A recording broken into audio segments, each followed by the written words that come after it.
पूर्णिमा की हार्दिक बधाई और शुभकामनाएं देता हूं। साथियों, आप लोगों का बहुत धन्यवाद कि आपके माध्यम से हम सरकार को किन्हीं महत्वपूर्ण मुद्दों के ऊपर चेताते हैं ताकि जनता की भलाई हो सके, जम्मू कश्मीर की भलाई हो सके। आज ऐसे ही एक महत्वपूर्ण मुद्दे को लेकर हमारे बीच में है हमारी प्रदेश की प्रवक्ता बड़ी बहन रजनी सेठी जी, उनके साथ में है अंकित गुप्ता जी, हमारे प्रदेश के प्रवक्ता। अब मैं निवेदन करूंगा श्रीमती रजनी सेठी जी से कि वो आज का मुद्दा आपके सामने रखें। धन्यवाद प्रदीप जी। सभी मीडिया भाइयों को मेरा नमस्कार, मीडिया बहनों को भी मेरा नमस्कार। आप सबका हृदय से आभार। आप सब जानते हैं कि जम्मू कश्मीर एक ऐसा प्रदेश जो पूरे भारत का मान सम्मान बढ़ाता है, जिसको भारत का मुकुटमणि और भारत का ताज कहा जाता है। आज का जो मुद्दा है वो कश्मीर में जो हमारे रिलीजियस प्लेसेस हैं, जो वहां पे क्रिमेशन ग्राउंड है और वहां पर मंदिरों की जमीनों को जो कब्जा किया हुआ है, आज का मुद्दा मुख्य वही है। हमें उम्मीद थी कि पिछले 11 महीने सरकार को बने हुए और शायद सरकार इस तरफ ध्यान देगी और सरकार इस पर कोई कदम उठाएगी, मगर पिछले 11 महीने में हमें कहीं नहीं लग रहा कि मुख्यमंत्री जी इसके बारे में कोई ध्यान दे रहे हैं। आप सब जानते हैं कि 1990 में जब टेररिज्म पीक पे था, कश्मीरी पंडितों का विस्थापन हुआ और मैक्सिमम हिंदू कश्मीर छोड़कर यहां वहां चले गए। जितनी भी रिलीजियस प्लेसेस थी वहां पर किन लोगों ने कब्जा किया, किन लोगों ने मंदिरों को जला दिया, किन लोगों ने क्रिमेशन ग्राउंड तक नहीं छोड़ी जहां पर उन्होंने कब्जा ना किया। कि एनसी सरकार का क्या स्टेप है, क्या पॉलिसी है इन मंदिरों से कब्जा उठाने का, ताकि लोग सुकून से वहां पर फिर से जा सके। मगर देखने को नहीं मिल रहा कि मुख्यमंत्री जी अपने किसी भी वादे पर खरे उतरे हैं। चाहे मैनिफेस्टो के जितने भी पॉइंट्स रहे हैं उनके, 11 महीने में उन्होंने किसी पॉइंट पर कोई डिसीजन नहीं लिया है। आज भाजपा को हताश होकर, निराश होकर मीडिया को बुलाना पड़ा कि मुख्यमंत्री जी जागो, जम्मू कश्मीर की जनता इंतजार कर रही है कि आप मंदिरों को सही कब करेंगे, को छुड़वाया जाए। तो मगर कहीं भी मुख्यमंत्री जी का दायित्व नहीं दिख रहा। मैं यहां पर कुछ मेंशन करना चाहूंगी।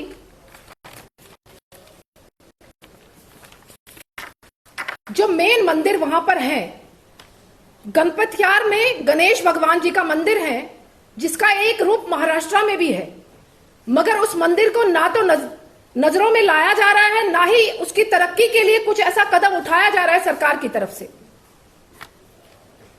कहा जाता था कि सरकार जो होती है वो कल्चर हेरिटेज को मेंटेन करने के लिए हर स्टेप उठाती है, मगर सरकार की तरफ से ऐसा कुछ भी नहीं दिख रहा।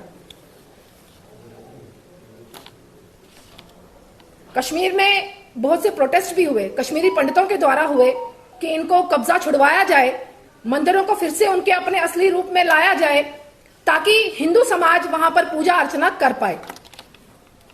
यहां पर मैं कुछ चीजों का जिक्र करना चाहूंगी। जो क्रिमेशन ग्राउंड वहां पर मुख्य में है, जो है उनके बारे में बताना चाहूंगी। वैसे तो वहां पर बहुत से क्रिमेशन ग्राउंड है जिन पर कब्जा हुआ है, मगर कुछ क्रिमेशन ग्राउंड है जो मेन में है। करण नगर में क्रिमेशन ग्राउंड है जिस पर कब्जा हुआ है। बरजुला में श्रीनगर की सरकार ने कहा था कि वो कुछ मंदिरों को सही करेगी, उस बारे में अंकित जी बात करेंगे, मगर उसमें से कुछ मंदिर ऐसे हैं जो हमारे माने हुए मंदिर हैं, जो हमारे हिंदू धर्म के लिए सर्वोपरि हैं। हारी पर्वत है वो कश्मीर में है, जिसकी आज दशा क्या है वो सरकार की जिम्मेवारी थी उसको ठीक करना। शीतलनाथ मंदिर है, बारामूला में शिव जी का मंदिर है। आप इस चीज का, आज का आप लोगों को बुलाने का यही मुद्दा था कि उमर सरकार को जगा पाए, उनके डिपार्टमेंटों को जगा पाए कि जो उन्होंने वादे किए हैं वो वादे पूरे करें। आगे की मैं बात अंकित जी को कहूंगी कि वो आगे की बात को रखें। धन्यवाद बहन रजनी सेठी जी। जिस प्रकार से आपने बताया कि जिस प्रकार से उमर अब्दुल्ला सरकार, नेशनल कॉन्फ्रेंस की गवर्नमेंट हर फ्रंट पे फेल हुई है, फेलियर साबित हुई है, मैं भी इसमें कुछ बातें जोड़ना चाहूंगा। सबसे पहले तो इनका ऐसा कहना था कि वहां के जो क्रिमेशन ग्राउंड्स हैं या वहां के जो रिलीजियस प्लेसेस हैं, उनकी जो लैंड पे कब्जा किया गया है वो वापस उसको बहाल किया जाए। तो मेरे कहने का मुद्दा यह है, अगर ये वहां पे अपना रिहैबिलिटेशन की बात करते हैं कि वहां पे कश्मीरी जो विस्थापित हैं उनको फिर से वापस लेके जाएंगे, तो किस प्रकार से वो लोग कर पाएंगे। साथ ही साथ ये केवल उमर अब्दुल्ला का गवर्नमेंट का फेलियर इस केवल एक फ्रंट पे नहीं है। उनके मैनिफेस्टो में जितने भी वादे किए गए थे वो टोटल फेलियर साबित हुए हैं। मैं एक स्टेटमेंट कोट करना चाहूंगा, उनकी स्टेटमेंट आई थी मार्च महीने में इसी साल में। Heritage conversation and religious infrastructure scheme के तहत 45 प्रोजेक्ट्स जो हैं और इसमें रिलीजियस साइट्स जो हैं आइडेंटिफाई की गई थी, उन पे ऑलरेडी काम चल रहा था और 73 एडिशनल जो साइट्स को है आइडेंटिफाई किया गया था। क्या वो इस बात का उनकी गवर्नमेंट जवाब देगी कि क्या उस पे आगे क्या काम हुआ है? ये 45 जो थी साइट्स जिस पे ऑलरेडी काम चल रहा था, उसकी क्या आगे प्रोग्रेस है? और जो 73 साइट्स एडिशनल आइडेंटिफाई की गई थी, उसकी क्या आगे रणनीति तय की गई है? साथ ही साथ मैं जो डिपार्टमेंट ऑफ कल्चर और टूरिज्म जिसको उमर अब्दुल्ला खुद हेड करते हैं, एक ऐसा उनकी तरफ से एक आश्वासन हम चाहते हैं कि यहां की जनता को, जम्मू कश्मीर की जनता को मिले, जिससे कि वो बताएं कि जल्द से जल्द और किस टाइम फ्रेम में ये जिसकी हम लैंड ऑक्यूपाई जो हुई है इलीगल तरीके से, उसको वापस लाया जाएगा और क्या पॉलिसी है।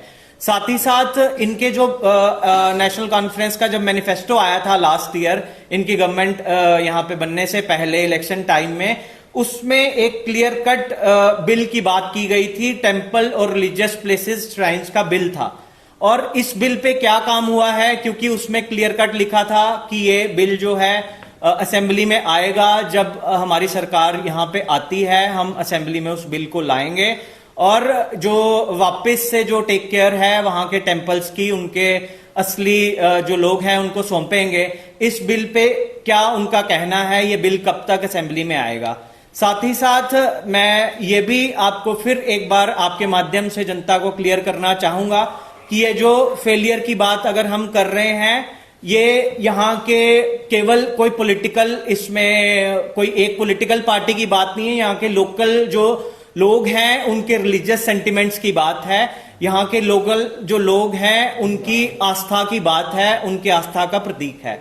तो मेरा ये मानना है कि इस पे जल्द से जल्द काम होना चाहिए और जो भी इलीगल एनक्रोचमेंट की बात जैसे बहन रजनी जी ने की है, उस पे जल्द से जल्द काम होना चाहिए और इनका आगे क्या फर्दर प्लान है ये पब्लिक के सामने, पब्लिक डोमेन में आना चाहिए। मैं डॉक्टर प्रदीप जी से रिक्वेस्ट करूंगा कि वो आगे अपनी बात रखें। इसी बात को आगे बढ़ाते हुए साथियों मैं ये कहना चाहूंगा कि एनसी सरकार जिस मुद्दे के ऊपर यहां पर उन्होंने सरकार बनाई थी, यहां पर सोशियो इकोनॉमिक रेवोल्यूशन की बात करी थी, तो उन्होंने जो टूरिज्म सेक्टर है, जो एक मेन इंडस्ट्रियल सेक्टर है, उसको कहीं ना कहीं इग्नोर किया है। जहां पर एक तरफ एलजी साहब ने यहां पर टूरिज्म को इंडस्ट्री के तौर पर लेने की बात की थी और इन्होंने भी अपने बजट में ऐसी बात रखी थी, लेकिन ऑन द ग्राउंड लेवल ऐसा कुछ नहीं दिख रहा है। और जहां पर हम बात करें कि हमारा पूरे जम्मू कश्मीर में जो है ऐसे धार्मिक विरासतें जो है वो पूरी भरी हुई हैं, चाहे वो हिंदू हो, चाहे वो मुस्लिम श्राइन्स हो, चाहे वो सिख श्राइन्स हो, चाहे वो जम्मू खिता हो, चाहे वो कश्मीर खिता हो। अगर हम कश्मीर खिते की अगर बात करें तो वहां पर अगर हम उन प्रॉपर्टीज की अगर रख रखाव नहीं कर सकते हैं, अगर उन प्रॉपर्टीज को जो हम एनक्रोचमेंट से नहीं बचा सकते हैं, उसके लिए हम डेवलपमेंट के लिए काम नहीं कर सकते हैं, तो हम उसको इंडस्ट्री के तौर पे डेवलप नहीं कर सकते हैं। और यह बहुत बड़ा एक धक्का होगा हमारी सोशियो इकोनॉमिक डेवलपमेंट के लिए, क्योंकि being last state Jammu and Kashmir जो मैप में हमारे हिंदुस्तान के, तो उसमें टूरिज्म एक बहुत बड़ी इंडस्ट्री के तौर पे इसने काम करना है, जिसके लिए हमें इंसेंटिव्स भी चाहिए, वहां पर रख रखाव भी चाहिए, वहां पर डेवलपमेंट भी चाहिए, चाहे वो कोई भी श्राइन हो, चाहे हिंदू श्राइन हो, मुस्लिम श्राइन हो, चाहे सिख श्राइन हो। तो इसके लिए हाफ हार्टेड अप्रोच नहीं, एक पूरी तरह से जो है एक फुल फ्लैश यहां पर रोड मैप चाहिए, जिसके लिए उमर अब्दुल्ला को जागना पड़ेगा। मैम आप मेरा एक सवाल है, ये जो कब्जे किए गए थे ये तो बहुत पुराने हैं, तो आपकी ये तो 11 महीने हुए इनकी सरकार को, आप 6 साल एलजी की सरकार थी, सेंटर में भी आपकी सरकार की, जहाँ पे भी आपकी सरकार थी, तो आप आसानी से ये कब्जे हटाए जा सकते थे जो अभी बात कर रहे हैं। क्या कहेंगे इसके ऊपर आप? देखिए 1990 में विस्थापन हुआ था, उसके उसी दौरान वो कब्जे हुए थे, मंदिरों को जलाया गया था। उसके बाद सरकार जो रही है एनसी की, कांग्रेस की, इन्हीं की सरकारें रही हैं। बिल्कुल एलजी साहब की सरकार रही है। एलजी साहब ने पिछले दिनों में जो टेररिस्ट लोगों ने कब्जे किए हुए जमीनों पर उनको खाली करवाने का काम आप देख रहे हैं मीडिया में, कैसे उनको खाली कराया जा रहा है, उनकी प्रॉपर्टीज को खाली कराया जा रहा है। एलजी साहब अपना काम कर रहे हैं, एलजी साहब आगे भी काम करते, मगर अगर यहाँ पर 6 साल बहुत होते हैं। 6 साल इसका लीगल प्रोसेस होता है संधू जी। लीगल प्रोसेस के तहत वो क्योंकि उन्होंने वैसे ही डॉक्यूमेंट्स बना लिए हैं, अब वहां पर लोकल इन्वॉल्व हैं, किन लोगों की एनक्रोचमेंट में किसकी हिस्सेदारी है, वही आज हम लोग कह रहे हैं कि मुख्यमंत्री जी को ट्रांसपेरेंट तरीके से लोगों को बताना पड़ेगा कि कौन कौन लोग इसमें मुलविस हैं, एनक्रोचमेंट किसने की है, चाहे किसी भी रुतबे से वो बिलोंग करते हो, चाहे किसी भी हाई लेवल का वो बिलोंग करते हो। हमें मुख्यमंत्री जी से उम्मीद है कि वो जल्द से जल्द ये एनक्रोचमेंट हटाएंगे, इन क्रिमेशन ग्राउंड को फ्री करेंगे ताकि हिंदू वहां पर महफूज समझे और जल्द से जल्द हमारे कश्मीरी पंडित समाज कश्मीर जा पाए। यूटी है जी, बिल्कुल यूटी है, पूरा राज्य है नहीं है। एलजी चाहे तो कुछ भी कर सकते हैं उनके बगैर। संधू जी ऐसा नहीं होता कि एलजी चाहे तो कुछ भी कर देंगे। सारे डिपार्टमेंट मुख्यमंत्री जी के पास हैं, एलजी के पास ओनली पुलिस प्रशासन है। मुझे लगता है पुलिस प्रशासन के थ्रू ये कब्जे नहीं हटाए जाएंगे, ये लीगल वे से हटाए जाएंगे। मुख्यमंत्री जी को ट्रांसपेरेंट तरीके से इसको हम सबके सामने लाना पड़ेगा कौन कौन इसमें इन्वॉल्व है। आपने कहा कि कश्मीरी फैमिलीज जो है वो दोबारा वापस जानी चाहिए, मगर आज भी कुछ ऐसी कश्मीरी फैमिलीज में वो कहते हैं कि हम वहां वापस नहीं जाएंगे। देखिए वैसा माहौल बनाने की जरूरत है, वो किसका काम? वो मुख्यमंत्री जी का काम है। वहां विश्वास बहाली की जरूरत है। आप ऐसी सिचुएशन में भेज देंगे और कश्मीरी पंडित रह लेंगे। अब सबसे पहले जैसे हम लोगों ने कहा कि एनक्रोचमेंट हटा दीजिए, लोग समझेंगे कि कल को उनके यहाँ कोई ऐसी एपिसोड होता है तो कहां दाह संस्कार करेंगे?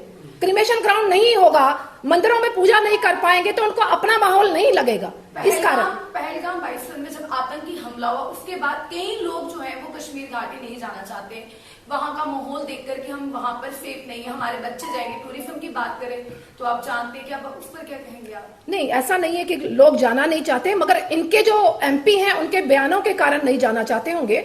इनके एमपी कहते हैं कि जो टूरिस्ट आते हैं वो कल्चरल इन्वेजन करते हैं।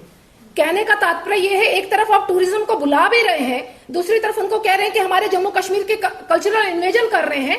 तो ये सवाल खड़ा होता है कि क्या इनकी मंशा कश्मीरी पंडितों को लाने की है या सिर्फ ये एक नारा है जो सिर्फ वोट बटोरने के लिए? मैडम जी, जिस तरह से 370 और 35 हटा था, उस समय यह दावा किया गया था कि हम सम्मान के साथ कश्मीरी पंडितों को वापस लेके गए। वापस तो गए नहीं, उल्टा वापस आ गए। बिल्कुल नहीं, ऐसा नहीं है कि वो वापस आ गए हैं। केंद्र सरकार लगातार कोशिश कर रही है, जबकि मुख्यमंत्री जी का भी दायित्व बनता है। आप देख रहे हैं कि मुख्यमंत्री जी सिर्फ स्टेटहुड का रोना रो रहे हैं। मुख्यमंत्री जी किसी और इश्यू पर डिस्कस ही नहीं करना चाहते। कल भी वो अपनी जो उनके साथ पीए हैं, शायद एडवाइजर हैं, उनकी तनख्वाह को लेकर रो रहे थे, कभी बिजनेस रूल को लेकर रो रहे हैं। तो मेन मुद्दों से डाइवर्ट करके वो अपनी नाकामी को छुपाने का काम कर रहे हैं। मुझे लगता है कि जनता जवाब मांग रही है कि आप हर इश्यू पर क्या कर रहे हैं, जवाब दीजिए। मैडम जी, बीजेपी चाहती है कि पूर्ण राज्य मिले कि नहीं मिले? बिल्कुल चाहती है, मगर सही समय पे मिले। जब हमें लगेगा कि लोगों के लिए सही समय है तो हम स्टेटहुड बिल्कुल